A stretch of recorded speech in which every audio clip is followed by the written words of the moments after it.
నమస్కారం. Welcome to our channel. నేను సహస్ర. Telugu film industry పేరు ఈ మధ్యన ప్రపంచవ్యాప్తంగా వినిపిస్తుంది. కానీ ఇంకా తెలుగులో మన తెలంగాణలో ముఖ్యంగా హైదరాబాద్‌లో తెలుగు ఫిల్మ్ ఇండస్ట్రీలో కాస్టింగ్ కౌచ్ అనే మాట వినిపిస్తూనే ఉంది. కాస్టింగ్ కౌచ్ మీద చాలామంది మహిళలు దాని గురించి అవస్థ పడుతూనే ఉన్నారు. ఇబ్బందిగా చాలా పరిస్థితులను కూడా ఎదుర్కోవడం జరుగుతుంది. అయితే దీని గురించి గతంలో చాలా మంది ముందుకొచ్చి మీ టూ హ్యాష్‌ట్యాగ్ ఒకటి కాస్టింగ్ కౌచ్ మీద గాని చాలా రకాల పోరాటాలు చేశారు మహిళలందరూ. మీ అందరికి గుర్తే ఉంటుంది. శ్రీరెడ్డి అప్పట్లో అర్ధనగ్నంగా ఫిల్మ్ ఛాంబర్ ముందు కూర్చొని కూడా నిరసన చేసినటువంటి కార్యక్రమాల్లో మీరందరూ చూసే ఉండుంటారు.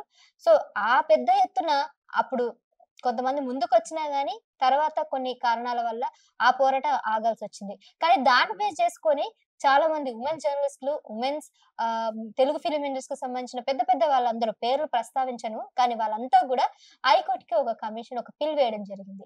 అసలు ఏం జరుగుతుంది తెలుగు ఫిల్మ్ ఇండస్ట్రీలో? బయాస్డ్‌గా, జెండర్ బయాస్డ్‌గా జరుగుతుంది. లేదంటే కాస్టింగ్ కౌచ్ మీద ఇంకా చాలా ఫేసెస్ ఎదుర్కొంటున్నారు అనే విషయాలన్నీ గూడా మాకు ఖచ్చితంగా దాని మీద రిపోర్ట్ కావాలని మహిళలందరూ గూడా హైకోర్ట్‌కి వెళ్ళడం జరిగింది. సో, అప్పుడొక జీవో గనక తీసుకొచ్చినట్లయితే ఈ సమస్యకి పరిష్కారం ఉంటుందని గూడా చేశారు. జీవో రిలీజ్ చేశారు. కానీ రిపోర్ట్ 2022లో రిపోర్ట్ వస్తదన్నారు గానీ ఇప్పటి వరకు గూడా రిపోర్ట్ రాలేదు. అయితే దీని గురించి నేను ఈరోజు ఎందుకు మాట్లాడుతున్నానంటే ముఖ్యంగా ఈ ఇష్యూ మీద చాలా రోజుల నుంచి మహిళల కోసం పోరాడుతున్నటువంటి వ్యక్తి. సో, మహిళలకి ఎటువంటి సమస్య వచ్చినా వాళ్ళకి ముందుండి వాళ్ళ కోసం పోరాడే వ్యక్తి. మహిళలకి చదువు విషయంలో గాని, లేదంటే పర్సనల్ డెవలప్‌మెంట్ విషయంలో గాని, ఉపాధి అవకాశాలలో గాని, సొంతంగా వాళ్ళ కాళ్ళ మీద వాళ్ళు నిలబడి ఆహ్, వాళ్ళు బతికే స్వేచ్ఛని గాని, ఆ కాన్ఫిడెంట్ తీసుకొచ్చే వ్యక్తి చాలా రోజుల నుంచి మహిళల కోసమే జీవిస్తా ఉన్నారు. మరి వారెవరో కాదు, సోషల్ యాక్టివిటీస్ లూబ్నా సర్వత్ గారు. అయితే ఇప్పుడు లూబ్నా సర్వత్ గారు ఈ ఇష్యూ మీద గూడా లైంగికంగా వేధింపబడుతున్నారు ఎవరైతే ఫిల్మ్ ఇండస్ట్రీలో వాళ్ళ గురించి ముఖ్యంగా పోరాడుతున్నారు. మరి ఈ రిపోర్ట్ కోసం ప్రధానంగా డిమాండ్ చేస్తున్నారంట. మరి అసలు ఏం జరిగింది? ఎట్లా జరుగుతుంది? రిపోర్ట్ ఎందుకు ఆలస్యమైంది? ఇవన్నీ గూడా ఆవిడ మాటల్లోనే తెలుసుకునే ప్రయత్నం చేద్దాం. నమస్కారం మ్యామ్. సలామండి. ఎలా ఉన్నారు? మన దేశం ఎంత బాగుందో మనం అంత బాగు. Thank you so much. మీరు మా మహిళలందరి కోసం, మన మహిళలందరి కోసం గత కొంతకాలంగా చాలా ఏళ్ల నుంచి ఎన్నో కార్యక్రమాలు, సేవా కార్యక్రమాలు అన్నీ గూడా చేస్తున్నారు. ఒక్కొక్కటి గనక మీ గురించి ఎప్పుడైతే తెలుసుకోవడం జరిగిందో, స్టిల్ అంటే మీరు ఫ్యామిలీ కన్నా గాని ఎక్కువ సొసైటీ కోసం ఆలోచించిన సందర్భాలున్నాయి. ముఖ్యంగా మాలాంటి వాళ్ళ కోసం అట్టడుగునటువంటి మహిళలకి, మైనారిటీలకి చాలా హెల్ప్ చేస్తున్నారు. వాళ్ళ కోసం మీరు చాలా టైంని గూడా కేటాయిస్తున్నారు. కొంతమంది సెటిల్ అయ్యారు అంటే అది మీ పేరు చెప్పుకొని ఉన్న సందర్భాలు కూడా ఉన్నాయి. సో, అది అందరికీ తెలిసిన విషయమే. వాళ్ళందరూ గూడా మీకు కృతజ్ఞత తెలుపుకుంటారు. ఇప్పుడు ప్రస్తుతం మనం ఈ ఫిల్మ్ ఇండస్ట్రీ గురించి మాట్లాడుకుందాం. హ్మ్. సో, ఫిల్మ్ ఇండస్ట్రీలో మనం చెప్పినట్టుగా పిల్ ఏదైతే వేశారో, ఆ పిల్‌కి సంబంధించి జీవో గూడా రిలీజ్ అయిందన్నారు. మరి ఆ జీవో రిలీజ్ అయినా గూడా ఎందుకు చీఫ్ సెక్రటరీ ఆ రిపోర్ట్‌ని ఎందుకు వాళ్ళు బయటికి తీసుకురావట్లేదంటారు మీ ఉద్దేశం ప్రకారం? చూడండి, ఇప్పుడు నేను ఆ చీఫ్ సెక్రటరీ గారి ఉద్దేశ్యం ఏంటో నాకు అనవసరం. హ్మ్. రిపోర్ట్ రాసింది ఆవిడో ఎవరో వాళ్ళు పెట్టుకోవడానికి కాదు కదా! హ్మ్. రిపోర్ట్ దేనికోసం అడిగారు? రిపోర్ట్ ఎవరు అడిగారు? రిపోర్ట్ హైకోర్ట్ అడిగింది. ఎగ్జాక్ట్‌లీ. ఓకే. సో, ఇప్పుడు ఏమైందప్పుడు సిరిరెడ్డి ఆ టైంలో కొంతమంది వుమెన్ యాక్టివిస్ట్‌లు వెళ్లి అట్లా తీస్తే 2019లో జివో పెట్టారు కేసీఆర్ గవర్నమెంట్. హ్మ్. వాళ్ళు హై లెవెల్ కమిటీ ఫార్మ్ చేస్తూ ఆ జివో పెడితే, ఆ హై లెవెల్ కమిటీ ఏం చేసిందంటే ఒక సబ్ కమిటీ ఫార్మ్ చేసింది. ఆ సబ్ కమిటీలో చాలా కమిటెడ్ యాక్టివిస్ట్స్ అండి.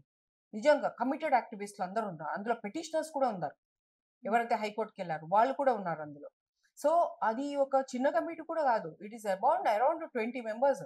20 మెంబర్స్ దాకా ఉన్న కమిటీ అది. ఆ కమిటీ వాళ్ళు 2019లో ఫార్మ్ అయిన జీవో వాళ్ళకి మధ్యలో కోవిడ్ బ్రేక్ కూడా వచ్చింది. అయినా గాని ఆ బ్రేక్ తర్వాత మళ్ళీ ఏమాత్రం దాని మీద దుమ్ము పడకుండా మళ్ళీ రెజ్యూమ్ చేసి ఈ కమిటీ మోర్ థాన్ 23 టైమ్స్ కలిసారు తెలుసా? హ్మ్. ఒక రిపోర్ట్ ఫార్మ్ చేయడానికి అన్ని పనులు ఎన్నో యాక్టివిటీస్ ఉంటాయి. ఇల్లు ఉంటుంది, బయట ఉంటాయి. అవన్నీ కాకుండా దీని మీద కేంద్రీకరించి 2 ఏళ్ల బట్టి కోవిడ్ బ్రేక్ కాకుండా హ్మ్. 2 ఏళ్ల బట్టి ఒక 23 సార్లు అందరూ జమ అయి ఫైండింగ్స్ తీసుకొని ఇంటర్వ్యూ టెక్నీషియన్స్ దగ్గర నుంచి స్మాల్ వర్కర్స్ ఫైన్ యాక్టర్స్ అందరి దగ్గర నుంచి వీలైనంత బ్రాడ్ బేస్డ్ గా ఇన్ఫర్మేషన్ సేకరించడం నాట్ ఎ స్మాల్ థింగ్. వాళ్ళది చేశారు. వాళ్ళకి ఫస్ట్ అప్రిషియేషన్ ఉండాల. ఆ ప్రభుత్వం దగ్గర నుంచి చీఫ్ సెక్రటరీ దగ్గర నుంచి. అది ఇప్పటిదాకా లేదు, ఏమీ లేదు. పైగా మొన్న నేను ఒక బయట కూడా చూశాను, ఎక్కడో ఆ పూర్వపు సినిమాటోగ్రఫీ మినిస్టర్ తలసాని ఎవరు ఉన్నారు, తలసాని శ్రీనివాస్ యాదవ్. తలసాని ఆయనేమో అసలు అది ఏం రిపోర్ట్, అది దాని అసలు బేకార్ రిపోర్ట్ అని కూడా చెప్పాడు. అంటే బేకార్ రిపోర్ట్ అంటే మీరు చదివినారా? అందులో ఏం బేకార్ అనిపించింది మీకు? కాస్త అది కూడా చెప్పుతారు. అట్లా ఉంది వీళ్ళ ధోరణి. ఇప్పుడు మొన్న చెప్పాడండి, ఇప్పుడు ఆయన మినిస్టర్ కాదు కదా. అవును, అంటే నువ్వు ఉన్నప్పుడు నువ్వు తీసుకొని నువ్వు చూసినావు, చూసింది కాబట్టి అది బేకార్ రిపోర్ట్ బేకార్ అంటున్నావా నువ్వు? అంటే చూడకుండా బేకార్ అంటున్నావా? రెండు తప్పులే కదా మరి. బేకార్ అయినా ఏమైనా నువ్వు పబ్లిక్ ఎందుకు పెట్టట్లేదు మరి? ఇంతగో ఇంత బేకార్ రిపోర్ట్ అని పెట్టు పబ్లిక్ కి, ఎందుకు పెట్టలేమని నువ్వు? నీ ప్రభుత్వం, నీ కేసీఆర్, నీ కేటీఆర్ ఎందుకు పెట్టలేదు? ఎందుకు అంటే ఇప్పుడు పెట్టడం ఎందుకు అవసరం, చాలా అవసరం. ఎందుకు పెట్టట్లేదు అనగా పోనే పోను పెట్టి తీరాలి అంటాను నేను. చూడండి ఇప్పుడు ఇట్లాంటిదే హేమా కమిటీ రిపోర్ట్ అని కేరళ నుంచి రిలీజ్ అయింది. హేమా కమిటీ రిపోర్ట్ రిలీజ్ అయిన తర్వాత పాజిటివ్ ఏమైంది, అక్కడ వాళ్ళు చాలా మంది విమెన్ వాళ్ళకి హేమా కమిటీ ఫైండింగ్స్ ఇట్లాగే కష్టపడి అందరికి బయటికి తీస్తే పేర్లన్నీ ఉన్నాయి కదా మన రిపోర్ట్ లో. అప్పుడు వాళ్ళు ఏమైందంటే వాళ్ళు ధైర్యంగా ముందుకొచ్చి అవును నాకు ఈ అన్యాయం జరిగింది, ఇదిగో ఈ లీడింగ్ యాక్టర్ ఎవరినైతే మీరు ఎంత పిచ్చిగా తిరుగుతారు ఆయన వెనకాల, ఆయన ఇదిగో ఇది చేసిన నాకు ఈ కిరతకం చేసిండు, ఆయన ఇది చేసిండు, ఇది చేశాడు, అట్లా రకరకాలుగా అందరూ కంప్లైంట్స్ వేయడం మొదలు పెట్టారు. అంటే ఒకలాంటిది ఒక ధైర్యము, ఒకలాంటిది ఏమంటే కంప్లైంట్ చేయగలుగుతున్నారంటే కిరాతకం చేశాయని కూడా ఒక స్టెప్ వెనక్కేస్తాడు. అది కదా కంప్లైంట్ రెడ్రెసల్ మెకానిజం లేనప్పుడు ఇవన్నీ కిరాతకాలు జరిగేవి. సో అవన్నీ అది చూసి ఆ హేమా కమిటీ రిపోర్ట్ కూడా అట్లా అయింది దాంతో అంత పాజిటివ్ అయింది కాబట్టి మళ్ళీ వీళ్ళు ఎవరైతే 2022లో సబ్మిట్ చేశారో వీళ్ళు మళ్ళీ కొంత ఎత్తారు. మేము ఇచ్చినాం కదా రిపోర్ట్, ఏమైంది, ఎందుకు మీరు అది రిలీజ్ చేయట్లేదు, చెయ్యండి వెంటనే అనేసి. ఇప్పుడు నేను కూడా ఒక అడుగు వేసి ఎందుకు చేశానంటే నేను చెప్తాను. రీసెంట్ గా జరిగినవి చూసుకోండి మీరు. ఎవరైతే వీళ్ళు ఒక యాక్టర్ ఎవరో మొన్న అరెస్ట్ కూడా అయ్యారు కదా, ఒక యాక్టర్ సుదర్శన్ సంధ్య అల్లు అర్జున్. సో ఆ యాక్టర్ కి ఏదైతే ఆపోజిట్ గా లీడ్ చేసి ఒక డాన్స్ చేసిన ఆ లీడ్ యాక్టర్ కూడా ఆమె ఇంటర్వ్యూలో చెప్పింది, ఏమని చెప్పింది ఆమె, హీరోయిన్. ఎస్ ఏమని చెప్పింది ఆమె చెప్పింది, అది ఆన్ పబ్లిక్ డొమైన్ లో ఉంది, అది దట్ నాకు తెలీదు, నేను చాలా ఇబ్బంది పడ్డాను, నాకు చాలా ఇబ్బందికరంగా అయింది. అంటే చూడండి ఫిలిం ని మేము ఏమంటారు ఆర్ట్ ని చెప్పి కదా వీళ్ళు ప్రొపగేట్ చేసేది, దాని ఆర్ట్ అని కదా, దాని మీద అవార్డులు అవి ఇవి అని చెప్పేసి. మరి ఆర్ట్ అని ఉన్నప్పుడు అందులో ఇబ్బంది ఎందుకయింది, ఇబ్బంది ఎందుకయింది అంటే అంటే అంత సరిగ్గా లేనట్టే కదా, అంత సరిగ్గా లేనట్టే కదా.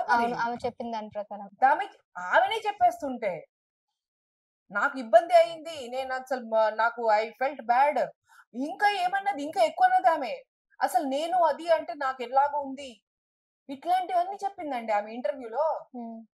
ఎంత మీ డిస్టర్బ్ అవ్వట్లేదు అది విని? అవుతుంది.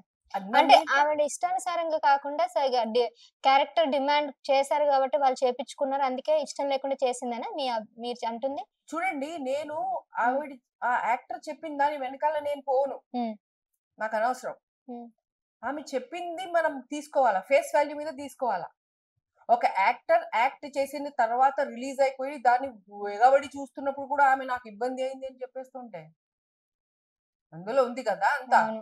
ఇంకా నేను తెర వెనకాల నాకెందుకు, తెర ముందు వచ్చి ఆమె అంత చెప్తా ఉంటే. So so some everything is not okay. Exactly. ఇంకా రండి తర్వాత ఆ ఎమ్మెల్యే ఉన్నారు కదా మన టీడీపీ ఎమ్మెల్యే, ఆయన పెద్ద ఈ మధ్యన చాలా పెద్ద డాన్స్ ఇచ్చింది అతంది, ఎవరైనా టీడీపీ ఎమ్మెల్యే ఎన్టీఆర్ గారి కొడుకు Balakrishna. Yes Balakrishna Hindupuram MLA. Hindupuram MLA, Hindupur పైగా మన ఎన్టీఆర్ గారి కాన్స్టిట్యున్సీ. ఒక హీరోయిన్ తో డాన్స్ అనేది సోషల్ మీడియాలో డాన్స్ చాలా ఇది చాలా మన అందరి ఫీల్డ్స్ లోకి, అసలు నేను సినిమాలే చూడని దాన్ని నా ఫీల్డ్ కూడా వచ్చింది అది, అంటే అంత పిచ్చిగా తిరిగింది అది. అందులో ఏంటంటే what are we doing over there.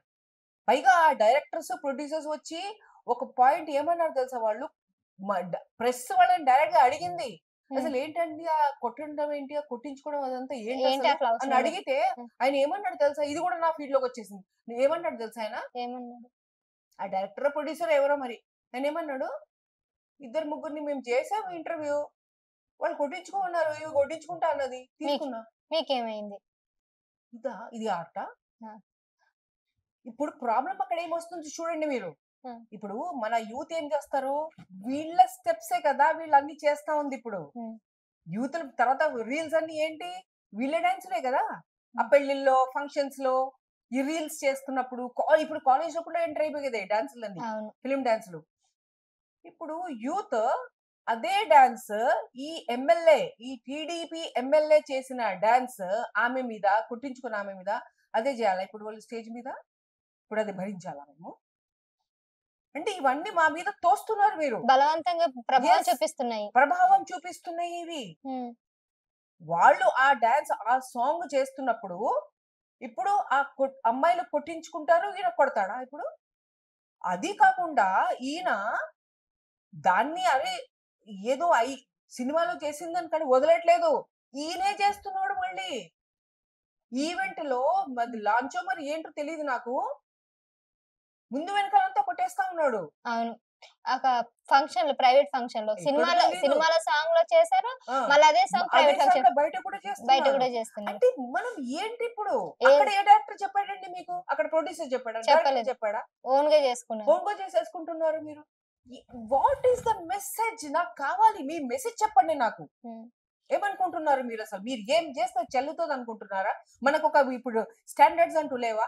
చెప్పండి, మీ స్టాండర్డ్స్ మీరు డిఫైన్ చేసుకోండి. ఫిలిం ఇండస్ట్రీ నాలుగు గోడల మధ్యలో ఏమైనా చేసుకుని మనకు సంబంధం లేదు. పబ్లిక్ డొమైన్ లో మీరు పబ్లిక్ డొమైన్ లో చేసుకుని మనకి అడిగాడు. స్టాండర్డ్స్ లేవా అని మేము అడుగుతున్నామండి, ఉమ్, అడుగుతున్నాం. ఆ జవాన్ లో దీపికా పడుకొని ఉమ్, అరే ఆమె సాఫ్రన్ కలర్ వేసుకుందంట, అది పడుతుంది అందరికి. అరే ఆమెను ఆబ్జెక్టిఫై చేసి అసలు ఆమె డ్రెస్ సంగతి ఏంటి? ఆబ్జెక్ట్ అయిపోయింది ఇప్పుడు. స్త్రీ అంటే ఒక ఆబ్జెక్టేనా? ఇంకా క్వశ్చన్స్, ఈ క్వశ్చన్స్ కి ఆన్సర్స్ ఎవడిస్తాడు? పైగా ఆ నేపథ్యంలో ఈ లీడ్ యాక్ట్రెస్ మాకు ఇబ్బంది ఇబ్బంది అని అంటున్న దాంట్లో రిపోర్ట్ దాస్తారు ఉమ్. ఎందుకు? అందులో పేర్లు ఉన్నాయి, అందులో ఏమేమి జరిగిన ఉన్నాయి, అన్ని ఉన్నాయి అందులో. అందుకే దాస్తున్నారు అందుకే అంటారా? దాస్తున్నారు. మరి హేమా కమిటీలో బయటపడింది అదే కదా. ఉమ్, 2022లో ఇస్తే రైట్ నౌ ఒక చీఫ్ సెక్రటరీ దగ్గర అది ఉన్నది రిపోర్ట్. నా లెటర్ వెళ్ళింది, నా లెటర్ లో వాళ్ళు పేషెంట్ నంబర్ కూడా ఇచ్చారు. ఉమ్, పొజిషన్ దగ్గరికి వెళ్ళింది, తర్వాత అది ఎక్కడికి పంపించారో, ఏ డిపార్ట్మెంట్కి వెళ్ళిందో తెలియదు. సో ఇవన్నీ అయినప్పుడు నేను చెప్పేది ఒకటే, ఒక స్త్రీ ఉన్నప్పుడు ఇందులో ఉన్నదంతా, ద రిపోర్ట్ పేరే అది, gender bias and sexual harassment in the film industry. Um. ఇది ఎవరికి నచ్చదు ఇప్పుడు? ఈ పెద్ద పెద్ద ఈ ప్రొడ్యూసర్స్, ఈ కొటేరి ఏదైతే ఉందో వాళ్ళకి కదా నచ్చింది. అందు గురించి వాళ్ళు ఆపుతున్నారు అంటారు ఇంకా. ఎవరు రిలీజ్ కావాలా, ఉమ్, వాళ్ళు ఆపేది అనవసరం. వాళ్ళు కావాలంటే వాళ్ళు ఆపమంటే అదా ఆ ప్రభుత్వం ఎలా నడుస్తుందా? కాదు కదా. కాదు. జియో రిలీజ్ అయింది, గవర్నమెంట్ ఆర్డర్ వచ్చింది, హైకోర్టు ఆర్డర్ వెనకాల బ్యాకింగ్ ఉంది, జియో ఉంది, సబ్ కమిటీ చేసిన అక్కడ శ్రమ ఉంది. మీరు ఎందుకు పిల్ వేయలేకపోతున్నారు? దీని మీద ఎందుకు పిటిషన్ వేయలేకపోతున్నారు? ఇప్పుడు ఆ పిల్ వేసిన వాళ్ళే, ఉమ్, ఆ పిల్ వేసిన వాళ్ళే దీని మీద ఇంక మళ్ళీ వాళ్ళు దాన్ని అప్రోచ్ అయ్యి కోర్టుకి, ఈ జీవో వచ్చింది, ఈ రిపోర్ట్ వచ్చింది సార్, మేము పిటిషనర్స్ మళ్ళీ రిపోర్ట్ ఇవ్వండి అని చెప్పి వాళ్ళే అడగొచ్చు. ఇంకా అవసరమైతే మాలాంటి వాడు కూడా వెళ్తారు, మాకేం సంకోచం లేదు, వెళ్లాల్సిందే, రిలీజ్ అవ్వదు. కానీ ఫస్ట్ ఎప్పుడైనా కోర్టు వెళ్ళినప్పుడు కోర్టు మనల్ని అడుగుతుంది, మీ ప్రయత్నాలు ఏం చేశారో అది సబ్మిట్ చేయాలి అక్కడ. నా ప్రయత్నం నేను ఏం చేశాను, ఒక సిటిజన్ లాగా, నేను ఒక వ్యవస్థలో మంచిగా తీసుకురావాలి, యూత్ లో మంచి మెసేజ్ వెళ్ళాలి అని చెప్పడానికి నేనేం చేశాను, ఆ చీఫ్ సెక్రటరీ గారికి నేను రాశాను, ఇట్లా ఇంటర్వ్యూస్ కూడా చెప్పాను. కాబట్టి ఇప్పుడు బలం వస్తుంది. ఒక గొంతు, రెండు గొంతు, మూడో గొంతు, ఇంక కొంతమంది చెప్తారు, రిలీజ్ చేయాల్సి వస్తుంది వాళ్ళ రిపోర్ట్. వాళ్ళు దాచలేరు, వాళ్ళు దాచకూడదు, తప్పు వాళ్ళు చేస్తుంది. ఇప్పుడు కోర్టుకి కూడా ఇది it is going against court order అని చెప్పేసి అది కూడా తీసుకురావాలా. ఇది చాలా చాలా ఇంపార్టెంట్. ఎగ్జాక్ట్లీ మీరు అన్నట్టు ఇది చాలా చాలా ఇంపార్టెంట్. సో మ్యామ్ చెప్పినట్టు ఆ కేరళలో ఏదైతే హేమ కమిటీ బయటకు వచ్చిందో సేమ్ అదే విధంగా ఇప్పుడు మన తెలంగాణలో, ముఖ్యంగా ఉమ్మడి ఆంధ్రప్రదేశ్ గానీ తెలంగాణ గానీ వాట్ ఎవర్, తెలుగు ఫిలిం ఇండస్ట్రీలో ఈ కమిటీ అందులో ఉన్నటువంటి ఆ కమిటీలో ఉన్నటువంటి రిపోర్ట్స్ అనేవి ఖచ్చితంగా బయటకు రావాలనేది డిమాండ్ అయితే చేస్తా సో ఉన్నారు. ఇప్పుడు ఈ పాయింట్స్ ఇక్కడ ఏమున్నాయి తెలుసా అండి, హ్మ్. ఎందుకు ఆ ఫిలిం ఇండస్ట్రీ అన్నది ఆర్ట్ అని చెప్తుంటారు. సో ఈ వీళ్ళ రికమెండేషన్స్ లో ఎంత ఇంపార్టెంట్ ఏమున్నాయంటే democratization of the workplace. Hmm. వాళ్ళు కంగారు ఎక్కడ తిన్నారు తెలుసా, హ్మ్. ఈ ఆ, చిన్న ఆర్టిస్ట్ గానీ ఈ లేడీ యాక్టర్స్ కి గానీ వాళ్ళకి సెపరేట్ వాష్రూమ్ ఫెసిలిటీస్ కూడా ఉండవంట. అవును. ఉమ్, తర్వాత వాళ్ళకి పేమెంట్ దగ్గర కూడా హెరాస్మెంట్ అవుతుందంట. ఎగ్జాక్ట్‌లీ. ఫుడ్ విషయంలో ఫుడ్ విషయంలో అందరికి ఈక్వల్ ఫుడ్ ఫుడ్ ఉండదక్కడ. ఉండదంట. తర్వాత వాళ్ళకి చేంజింగ్ ఫెసిలిటీస్ సరిగ్గా లేవంట. ట్రూ. ఇవన్నీ ఇంకా మెయిన్ ఇంపార్టెంట్ తెలుసా, ఐసీసీ అంటే ఇంటర్నల్ కంప్లైంట్స్ కమిటీ హ్మ్. అది ఉండడం చాలా ఇంపార్టెంట్. ఎందుకంటే అది సుప్రీం కోర్ట్ ఆర్డర్ నుంచి అప్పుడు వర్మ కమిటీ రికమెండేషన్స్, అది వీళ్ళ దగ్గర లేదు. అది తప్పనిసరిగా ఉండాలా. ఇట్లాంటివన్నీ వీళ్ళు, ఎందుకంటే ఈ కమిటీ ఫామ్ అయింది రికమెండేషన్స్ ఇవ్వడానికి కదా, వీళ్ళు ఇవన్నీ రాసుకుంటూ వచ్చారు. ఇంకా ఉన్న ప్రస్తుతం ఉన్న ఏదైతే అక్కడ ఏమంటారు దాన్ని ఉన్న ఏమైతే అర్థాంతరాలు ఉన్నాయో అవి పెట్టమని చెప్పారు కదా, అందులో వాళ్ళు రాశారు ఎస్ వాళ్ళందరూ ఫేవర్స్ అడుగుతున్నారు అని చెప్పి వాళ్ళు రాశారు అందులో. హ్మ్. ఎవరి దగ్గర నుంచి ఏం ఫేవర్స్ అన్ని మొత్తం ఉంది అందులో, ఫేవర్స్ అడుగుతున్నారు అని రాశారు వాళ్ళు. ఇంకా ఏమేం వాళ్ళు భరిస్తున్నారు అక్కడ వాళ్ళు అదంతా రాసుకున్నారు వాళ్ళు. సో ఇవన్నీ పోవాలంటే ఇవన్నీ రావాలని చెప్పి ఇవన్నీ రాశారు. అట్లా జరిగింటున్న యథార్థంగా రికమెండేషన్స్ అట్లా రాసిన రిపోర్ట్. నా వైపు నుంచి నేను చీఫ్ సెక్రటరీ గారికి ఇంకోటి రాశాను. ఏం అది రాశారు? అది ఏంటంటే చూడండి, కొన్ని ఏళ్ల క్రితం, జస్ట్ కొన్ని ఏళ్ల క్రితము ఆ తమిళనాడులో తమిళనాడులో 3 ఐపీఎస్ ఆఫీసర్స్ అండి. హ్మ్. ఆ 3 ఐపీఎస్ ఆఫీసర్స్ వర్దీలో వాళ్ళ యూనిఫామ్లు ఉంటూ వాళ్ళు ఒక పబ్లిక్ ప్రెస్ తో మాట్లాడారు. హ్మ్. వర్దీలో ఉంటూ మాట్లాడారు. వాళ్ళ పేర్లు వాళ్ళ డిజిగ్నేషన్ ఐపీఎస్ ఆఫీసర్స్ ముగ్గురు. వాళ్ళు ఏమని చెప్పారో అది నాకు ఇప్పటిదాకా నా మైండ్ నుంచి ఏం చెప్పారు? తొలగిపోలేదు. ఏం చెప్పారు తెలుసా వాళ్ళు, మేము మా వర్దీలో ఈ ప్రెస్ ముందు మేము చెప్తున్నాము, మీరు ప్రొడ్యూసర్స్ ఆఫ్ ద ఫిలిమ్స్, హ్మ్. డైరెక్టర్స్ ఆఫ్ ద ఫిలిమ్స్, మీరు కొంచెం రెస్పాన్సిబుల్ గా తీయండి ఫిలిమ్స్ అని చెప్పి. హ్మ్. ఊరికే మాటనా ఇది? అవును. అంటే వాళ్ళు ఎంత ఇర్రెస్పాన్సిబుల్ గా ఉన్నారు. సమాజం పట్ల ఎట్లా వాళ్ళకు ఏమంటారు నైతిక విలువలు లేకుండా మీరన్నట్టు గూడా ఇష్టానుసారంగా తీసి సొసైటీ మీద వదిలేస్తున్నారు. వదిలేస్తున్నారు. ఎంత ఇంపార్టెంట్ అండి అది. అది ఎవరు తీసుకోవాలండి? అది వాళ్ళ ఆవులకి గేదెల కోసం చెప్పారా? హ్మ్.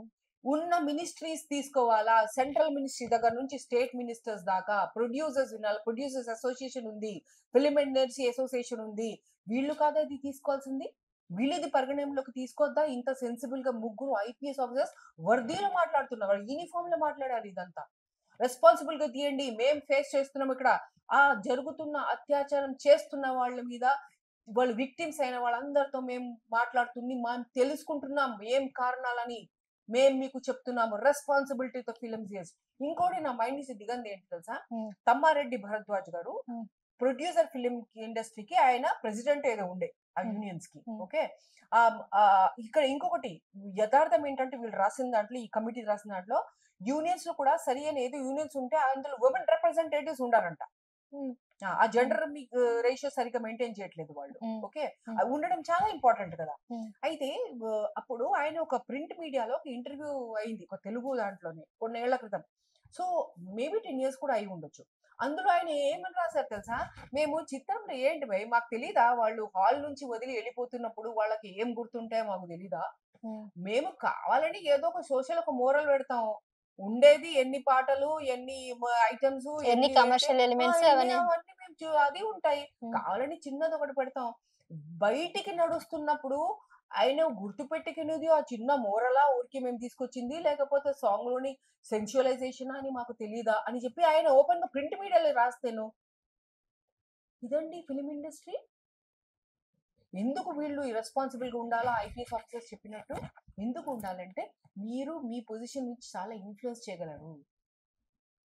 ఇన్ఫ్లుయెన్స్ చేయగలిగే మీరు, మిమ్మల్ని మీ అడుగుల్లో అడుగు స్టెప్స్ వేసి చాలా ఉప్పొంగిపోతున్న యూత్ మీద అంత ఇన్ఫ్లుయెన్స్ చేయగలిగే వాళ్ళు, మీ మీద స్పెషల్ రెస్పాన్సిబిలిటీ లేదా?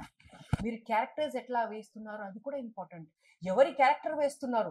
శాండ్లవుడ్ స్మగ్లర్ క్యారెక్టర్ వేసి మీరు మెప్పులు పొందుతున్నారా? హ్మ్. లేకపోతే ఒక అలనాడు అఖిల్ నాగేశ్వరరావు గారు ఒక తీసిన పిక్చర్స్ ఏవైతే ఎట్లా స్కూల్స్ ఎట్లా ఉండాలా, హ్మ్. తల్లిదండ్రులు ఎట్లా ఉండాలా, గురువు శిష్యుల మధ్యన ఏంటి, తల్లిదండ్రుల మధ్యన ఏంటి, ఇవన్నీ ఎక్కడ పోయాయండి? అంత anatomy of a female, physiology of a female మీద అయిపోతుంది పిక్చర్ అంతా ఇప్పుడు. ఎగ్జాక్ట్లీ. మళ్ళీ ఆమె అసలు తర్వాత చింది ఆమె ఒక రబ్ చేసి తీసేస్తుంటారు ఆమెని. ఇక్కడ ఈయనే ఎరిగేదంతా హీరోనే అక్కడ. అవును.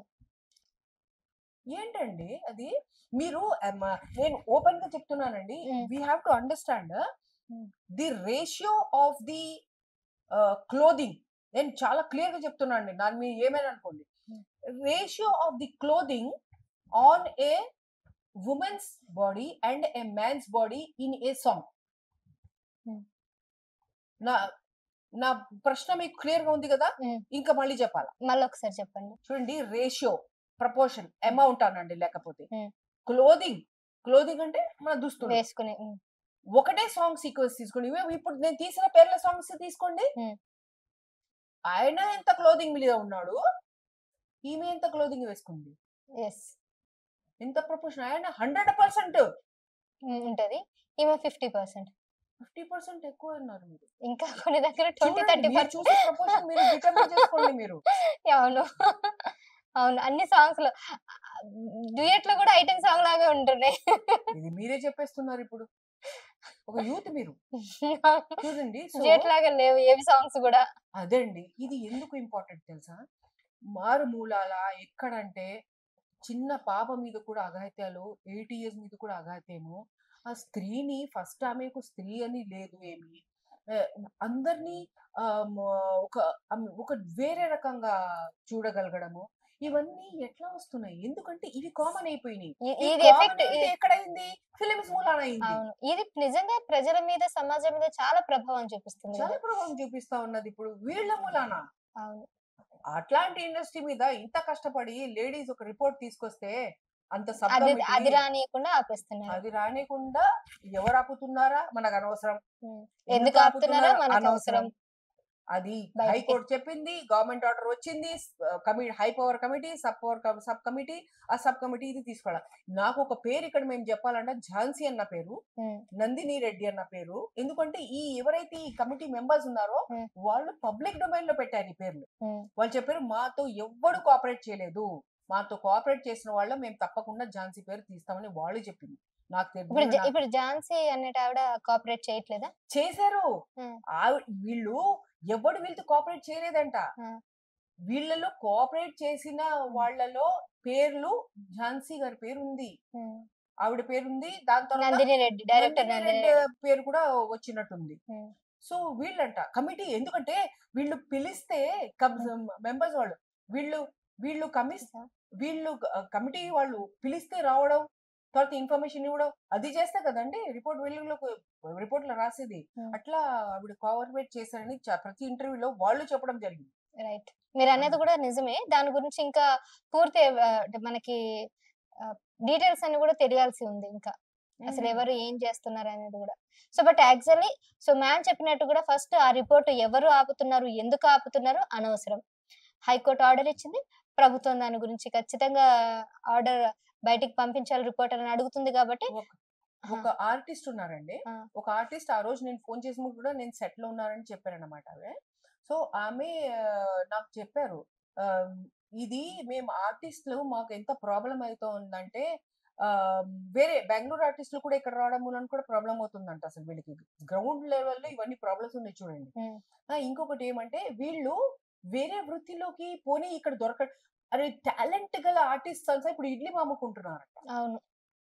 ఇంకా ఆవిడ ఏమన్నారంటే ఈ ఆర్టిస్టులు అన్న వాళ్ళకి వాళ్ళు వేరే వృత్తిలో కూడా వెళ్ళలేరంట, చేయలేరంట. ఎందుకంటే వాళ్ళకి ఫిలిం ఇండస్ట్రీ అంటే ఒక స్టిగ్మా అయిపోయిందంట. ఇప్పుడు ఫిలిం ఇండస్ట్రీ ఏమైనా ఈమె అన్నట్టు ఆ స్టిగ్మా అయిపోయిందంట. ఫిలిం ఇండస్ట్రీ ప్లేన్ గా మంచిగా ఉంటే ఈ స్టిగ్మాలు కూడా ఉండవు కదా, వాళ్ళు వేరే వృత్తులు కూడా జంప్ అవచ్చు. ఇప్పుడు జంప్ చేయలేకపోతున్నారు, వాళ్ళకి సరిగ్గా ఛాన్సెస్ రావట్లేదు. వాళ్ళు చాలా మంది, ఇంకొక ఆర్టిస్ట్ వాళ్ళు చెప్పారు, వాళ్ళు 10-15 ఛాన్సెస్ వదులుకున్నారంట. ఎందుకంటే వాళ్ళకి ఏదో క్వశ్చన్ ఇస్తారంట. ఇప్పుడు are you willing to do anything, అని ఏదో క్వశ్చన్ వేస్తారంట. Hmm. ఆ క్వశ్చన్ అర్థమవుతుందంట వాళ్ళకి. అదే మన నో కమిట్మెంట్ ఇస్తారా అని ఎస్ అడుగుతారు. కమిట్మెంట్ సి అనే వాడంట, సి వర్డ్. ఆ Commitment. కమిట్మెంట్ అనే వర్డ్ అడుగుతారంట. కమిట్మెంట్ అనగానే ఈమె ఎలర్ట్ అయిపోతుందంట. Hmm. లేదు నాకు ఎట్లయినా నా కెరీర్ కావాలనుకున్న ఆమె సరే అంటదంట. Hmm. లేకపోతే అట్లా ఆర్టిస్టులు 10 ఎన్నైనా నో నో అని చెప్పిన వాళ్ళు చాలా మంది కూడా ఉన్నారంట. అవును. అప్పుడు వాళ్ళకి ఏంటి, వాళ్ళకి ఏదో ఫిలిమ్స్ వాళ్ళు ఏదో టాలెంట్ చూపించుకోవాలంటే వాళ్ళు చూపించుకోలేరు, వాళ్ళు వేరే వృత్తిలోకి వెళ్ళలేరు. ఈ రకంగా కూడా చాలా ఇదొక I don't know about this అన్నమాట. ఆమెని ఆ రోజు నేను కాంటాక్ట్ చేసినందుకు ఆమె అన్నది, I'm telling you the ground realities Lubna, because you asked me. I want you to know that these are the situations on the ground with the artist అని చెప్పేసి. రైట్. అది I just wanted to share లేదు చాలా విషయాలు నిజంగా అంటే నాకు కూడా తెలియదు. ఉన్నాను film industry as a reporter గా కూడా వర్క్ చేయడం జరిగింది. బట్ చాలా విషయాలు మ్యామ్ ద్వారా అయితే తెలవడం జరిగింది. బట్ ఏదైతేనే రిపోర్ట్ అయితే బయటికి రావాలని మనం కూడా కోరుకుందాం. Thank you madam. సలాం.